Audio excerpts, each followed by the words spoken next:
It seems like my mother-in-law caught wind of the fact that we'd bought a house. She called out of the blue with a shocking proposal, and on the other end of the line, I could hear my sister-in-law's laughter. My mother-in-law was excitedly suggesting that she move in with us. Does she really think her laughter goes unnoticed? Honestly, the idea of living with her, and the rest of the family, is the last thing I want. I thought Mason felt the same way, but now that they know about our new home, are they assuming we'll all live together? The thought of Mason agreeing to that fills me with dread, but I'm determined not to let them manipulate us. If this is their plan, I'll be ready to turn the tables.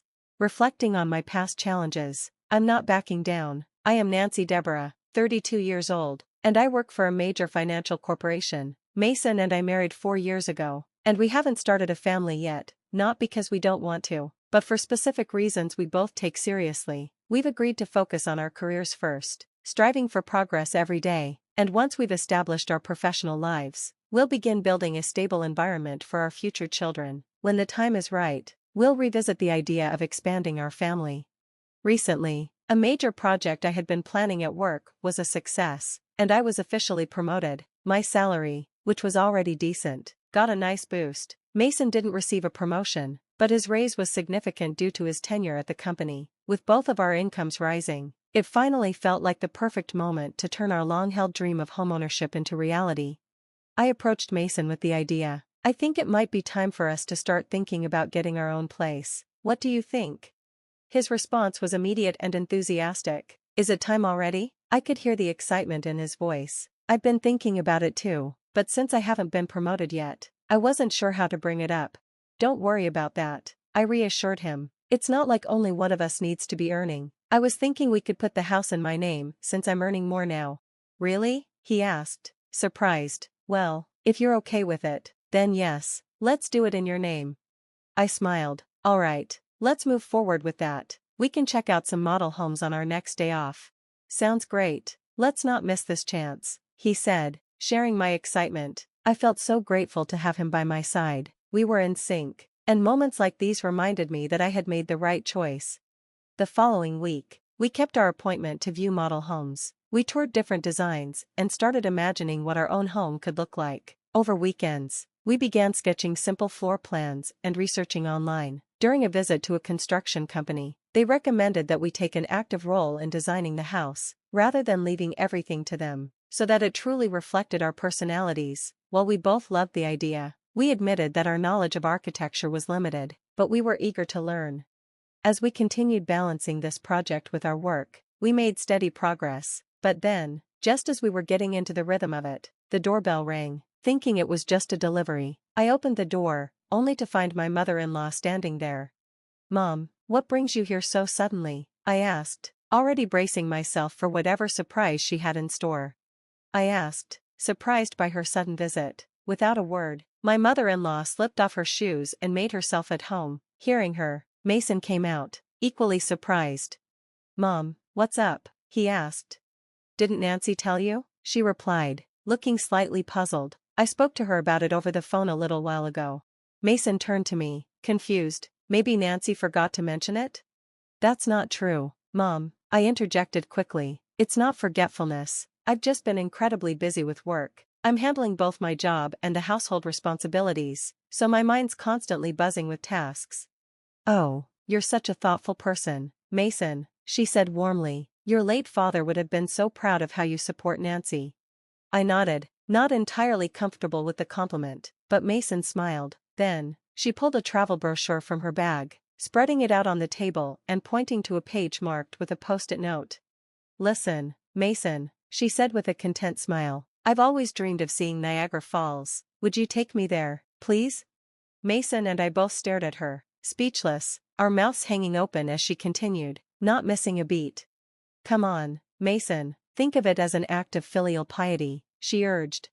Mason, still flustered, finally managed to speak. Wait a minute, Mom, this is a bit sudden. You're springing a trip on us.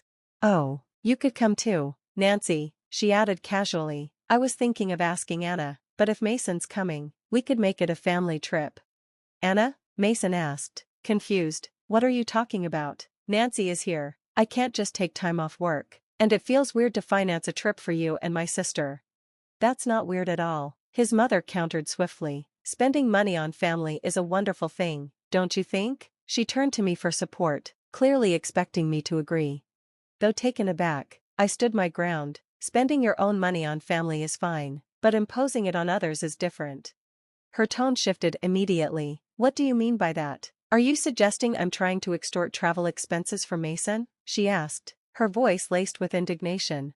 I tried to clarify without sounding too harsh. I didn't mean it like that, but it did seem like you were expecting us to cover the trip. Her expression darkened. That's terrible. Nancy, I had no such intention, she exclaimed, clearly upset. You're making me out to be the villain in front of Mason. I didn't mean to call you a villain, I quickly assured her, trying to ease the tension. I just wanted to clarify.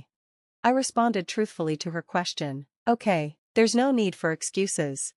My mother-in-law's eyes narrowed, her icy glare piercing through me. Why are you so heartless? You must not like me, do you? She accused. This wasn't the first time such a situation had unfolded. Whenever she visited, she always seemed to find a reason to ask for money, which she would then squander, often with Anna, Mason's sister. While the idea of supporting family sounds noble, in this case, it felt more like extortion. The dynamic shifted when Mason, out of kindness, gave them money, but I've never been comfortable with his mother or sister's constant demands. Mason once confided in me that after his father passed away, his mother and sister became incredibly selfish. His father, who had died when Mason was in high school, had managed their finances carefully, but without him, there was no one left to keep an eye on their spending. This included recklessly using up life insurance money. Anna worked part-time, earning a modest salary, which left their financial situation precarious. This, of course, was their frequent excuse for showing up at our door, claiming that life was tough or that they needed a break, subtly hinting that they needed money from Mason. Before I married Mason, it seemed he was constantly at the mercy of his mother's demands.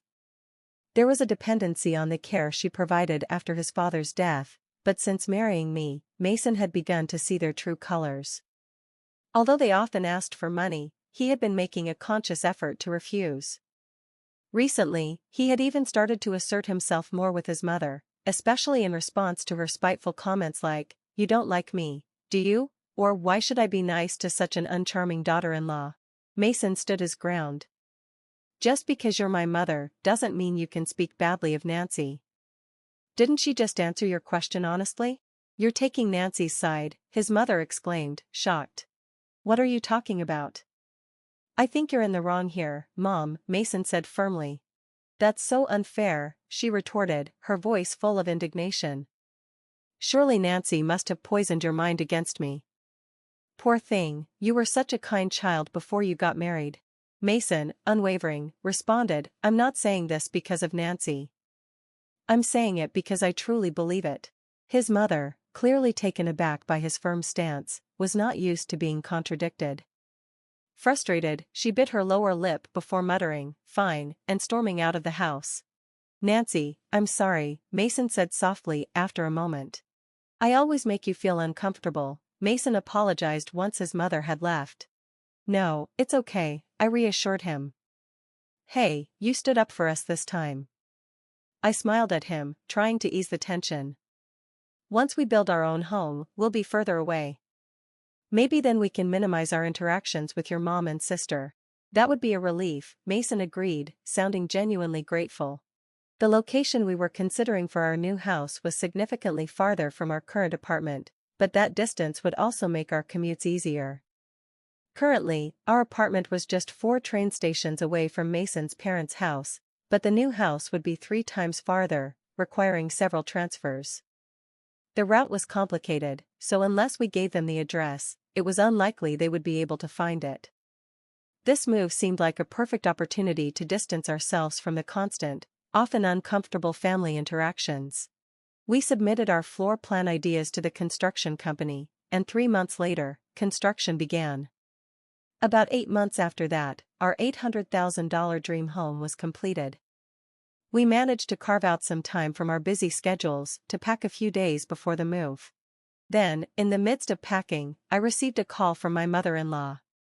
I put her on speakerphone while I continued to pack. "Hello?" I greeted her. "When are you moving? You bought a house, right?" I want to live with you, she blurted out, her voice unusually high-pitched and catching me off guard. In the background, I could hear Anna, my sister-in-law, chuckling. That's great. We can make Nancy work for us every day. Mom, you came up with a good idea, Anna snickered. Do they think I can't hear them? It was clear they were planning to freeload off our move, imagining an easy life at our expense. Honestly, I had no intention of living with them, and I knew Mason felt the same way. But talking about our new house with them might have given them the impression that we'd all be living together. The idea that Mason could be colluding with them worried me, but I was determined not to let them dictate our lives. It seemed like they were trying to manipulate the situation to their advantage. If that was their plan, I had to stay one step ahead. I informed them of our moving date, and immediately, my mother-in-law and Anna responded with their demands.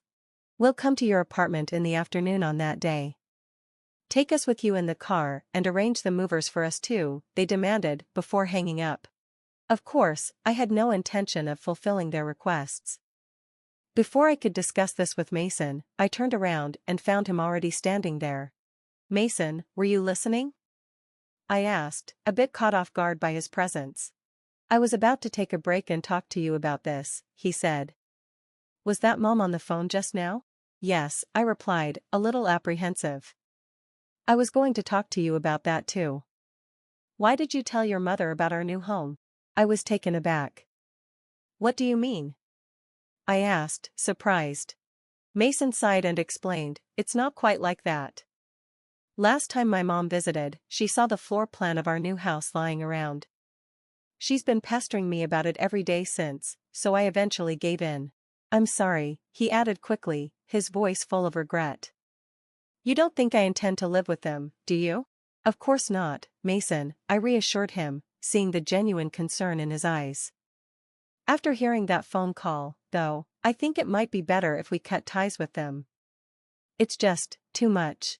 Mason's expression darkened, and for the first time, I saw him more furious than I had ever seen before. It was a relief, in a way, he was on my side. He went on to explain that his mother had shown a surprising interest in the layout of our new home, pretending to casually inquire while bombarding him with questions about the number of rooms, the size, and all the details.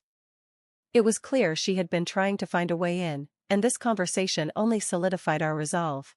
We both agreed it was time to set boundaries and protect our new life together from unwanted intrusions. I had reached my limit with his mother's overbearing behavior. She had caused enough chaos in our lives, and it was finally time to turn the page. We were ready to settle this issue once and for all. So, the day of the move arrived. Mason and I arranged for the movers to transport our belongings in the morning, and we drove to our new home. By the time we finished unloading and arranging everything, it was already past 2 p.m. We sat down to take a break, and that's when we checked our phones and found dozens of missed calls from my mother-in-law. She called me too, Mason said, his voice tinged with exhaustion. Just then, like clockwork, the phone rang again. I answered it, leaving the speakerphone on. Hello? I said. Nancy, where are you? I told you I'd be at the apartment this afternoon, didn't I? Yes, you did say that, I replied, keeping my tone calm. So, what can I do for you? What do you mean? You didn't arrange for the movers. I've been waiting at home, and not a single truck has shown up. I had to come to your apartment myself. Well, that's too bad, I said coolly. You know, I didn't arrange for any movers. What? That's not the agreement. Where is your new house? She demanded, flustered.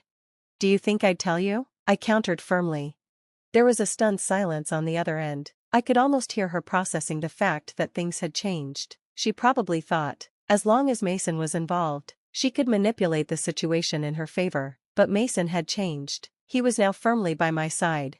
I took a deep breath, my frustration building, and continued, just so you know, neither Mason nor I have any intention of living with you two. From now on, please stay out of our lives.